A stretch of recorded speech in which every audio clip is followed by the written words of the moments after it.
Ladies and gentlemen, I stand before you today as a candidate for the presidency of the Philippines with a vision to address one of our most pressing societal issues, pollution. I am here to introduce a comprehensive program titled Clean Air for Our Land. Objectives: implement measures to significantly decrease harmful emissions from vehicles, industries, and other sources. Educate citizens about the importance of clean air, sustainable practices, and their role in combating pollution. Encourage the adoption of eco-friendly technologies and renewable energy sources. Propose activities: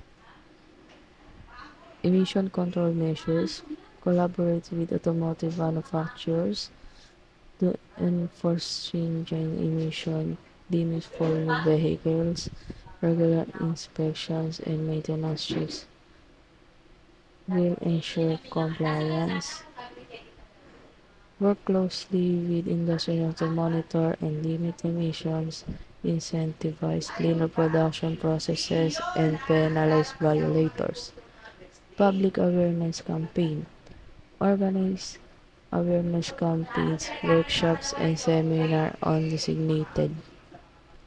Engage schools, universities, and community centers to spread knowledge about air quality.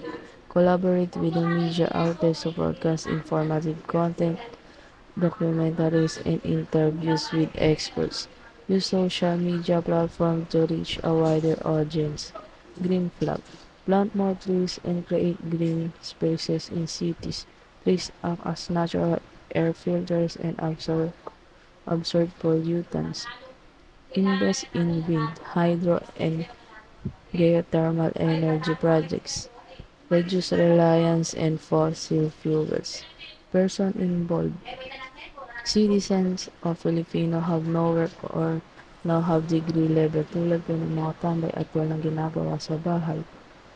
Uh, Possible outcomes po is improved health, reduced air pollution will lead to fewer respiratory illnesses, allergies, and cardiovascular diseases.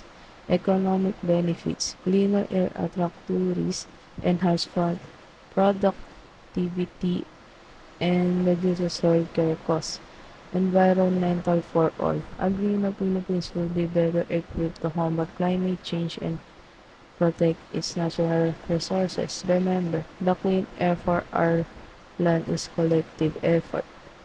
Let's work together to breathe cleaner air and build a sustainable future for our nation.